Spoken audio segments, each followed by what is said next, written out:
चुकीचे आहेत, ते चुकीचेच आहेत आणि त्या चुकांना कुठे पाठीशी घालण्याचा प्रयत्न गृहमंत्री म्हणून किंवा पक्ष म्हणून आम्ही कधी केलेला नाही।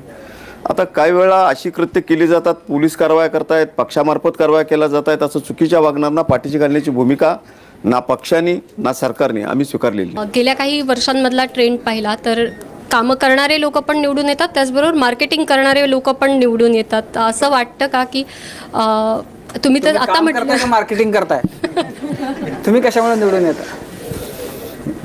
आता त्याचा निष्कर्ष आपण घ्या, पण मी रात्रंदिवस कामच करत असतो आणि फारसा मार्केटिंगमध्ये मी जात पण नाही आणि तिची आवश्यकता पण मला वाटत नाही। पण आज दोन्ही पण ट्रेंड आहेत, काही मार्केटिंगमध्ये कमी पडतंय असं वाटतं का? निश्चितपणाने आमचं सरकार जे निर्णय घेतले, जी कामं केली त्याचं मार्केटिंग करण्यामध्ये शेवटी जाहिराती दिल्या, त्या अगोदर दिल्या असत्या तर आणखी चांगला परिणाम झाला असता। पण जाहिरातीमध्ये तुम्ही होतात का?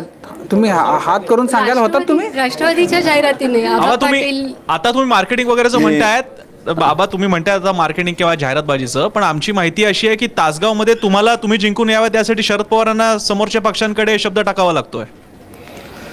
ठीक आहे ना, माझा राज्यामध्ये थोडासा जास्त वेळ जातो, माझ्या मतदारसंघातले काही प्रॉब्लेम आहेत, खूप मोठ्या प्रस्थापितांच्या विरोधात मला तिथं लढावं लागतं आणि पक्षाच्या नेत्यांनी मदत करणं यात गैर काय? शेवटी पक्षाच्या कार्यकर्त्यासाठी नेत्यांना शब्द टाकावेच लागतात। आवाज आपण माझ्याच्या कट्ट्यावरती आलात आणि खूप मनमोकळी बातचीत केली, छान गप्पा मारल्या, त्याबद्दल मनापासून धन्यवाद। नमस्कार।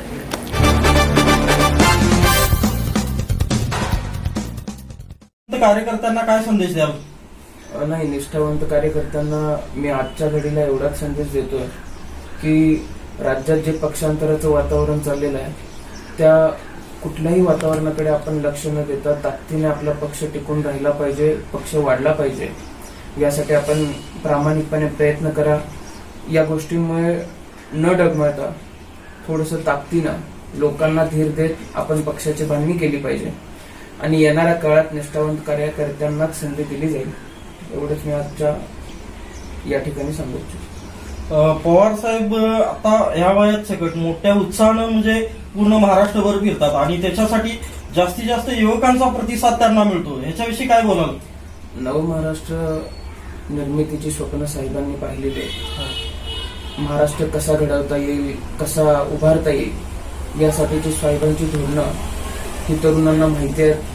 साहेबांनी ते अनेक वेळा त्यांच्या भाषणातून बोलून सुद्धा दाखवलेली आहेत। त्यामुळं साहेबांना, साहेबांच्या विचारांना, साहेबांच्या धोरणांना तरुणांचा प्रचंड प्रतिसाद मिळतोय आणि आज साहेबांची ताकदच ही आहे की तरुण आणि ज्येष्ठ वर्ग सुद्धा मोठ्या ताकदीनं साहेबांबरोबर उभा राहतो। कवठे मंकाळामध्ये जर आता इथून